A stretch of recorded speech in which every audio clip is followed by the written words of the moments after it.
Valerie Carnes, of course. That's right, Valerie Carnes, the murderess. Valerie Carnes, who was on her way to Norwich Prison to be hanged in the morning.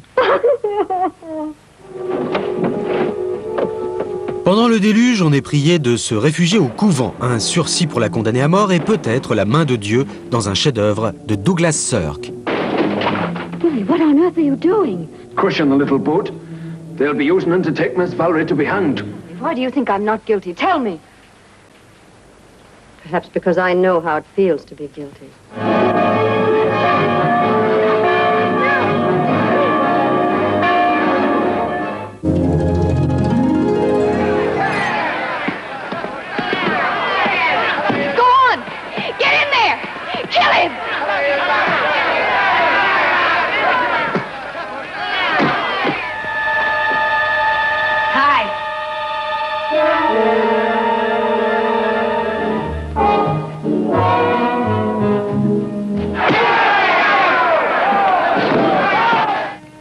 He knows the dummy language.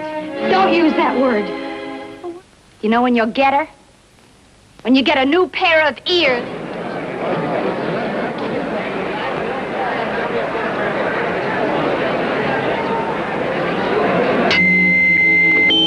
Le boxeur est un peu dur d'oreille et amoureux de la mauvaise femme. Si la passion ne l'envoie pas au tapis, il pourra aller très loin dans un film de Joseph Pevner. I've been wanting to hear you talk, Anne.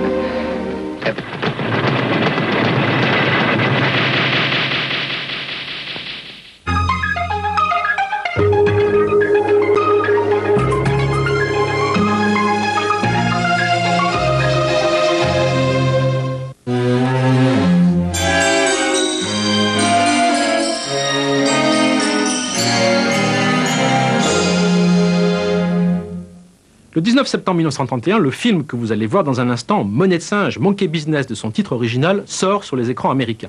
C'est le troisième interprété de plein exercice par les Marx Brothers et il marque une étape déterminante pour les quatre frères. Après Noix de coco et Animal Crackers, tournés respectivement en 29 et 31 dans le prolongement de leur spectacle sur scène, Monnaie de singe est leur premier film écrit directement pour le cinéma et alors que les deux premiers opus avaient été tournés dans le studio Astoria de Long Island près de New York, celui-ci est réalisé à Hollywood que Groucho, Harpo, Chico et Zeppo Marx vont par conséquent investir.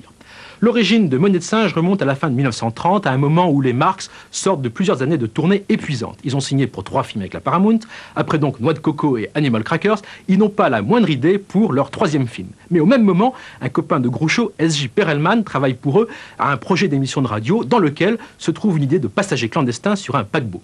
Après un déjeuner à l'Astor, un déjeuner classique pour les Marx, c'est-à-dire que Chico n'arrête pas de téléphoner pour jouer aux courses et Harpo de courir derrière les filles, le projet de radio devient un projet de film et Monnaie de singe mise en chantier. Les Marx partent à Hollywood au mois de février 31 et c'est à cette période que se constitue leur réputation d'extravagance à la ville comme à l'écran.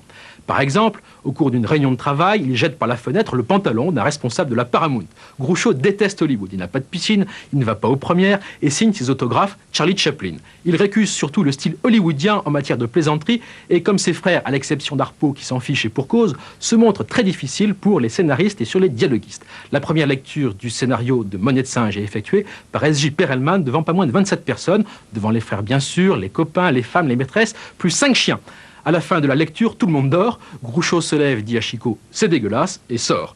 Pas moins de 4 autres scénaristes se pencheront sur Monnaie de singe, plus, lorsqu'il est sobre, Herman Mankiewicz, le grand frère de Joseph Mankiewicz, plus bien sûr les frères qui nourrissent le film de leurs idées et de leurs expériences, par exemple de leur passage sur scène avec Maurice Chevalier qui les avait invités, et qui dans le film se retrouvent parodiés. Si les Marx sont très exigeants sur les scénaristes, ils se fichent par contre totalement du réalisateur. La Paramount confie le film à Norman Z. MacLeod, Z pour Zenos. L'homme est timide, introverti, intelligent et surtout il aime la comédie. C'est un ex-pilote qui a assisté William Wellman sur Wings.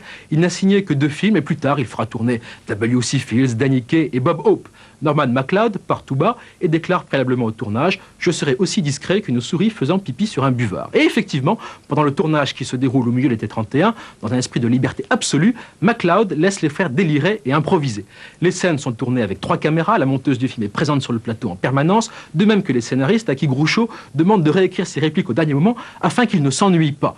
Le père des 4 frères est là aussi, il exécute de la figuration pour la première et dernière fois de sa carrière. On le voit sur le paquebot en train de saluer le quai et comme l'expérience lui plaît, il revient le lendemain pour faire encore de la figuration, ce qui fait que dans le film, il apparaît dans la même scène sur le bateau qui arrive et sur le quai, où il se salue donc lui-même. Après de bonnes critiques sans excès, Monnaie de singe sera à l'arrivée un immense succès public. La Paramount signera les Marx Brothers pour 2 autres films. Le suivant, Plume de cheval, sera encore écrit par S.J. Perelman, encore réalisé par Norman MacLeod et encore interprété par la blonde Thelma Todd, qui trouvera en 1935 une mort mystérieuse, asphyxiée dans un garage, probablement de façon criminelle.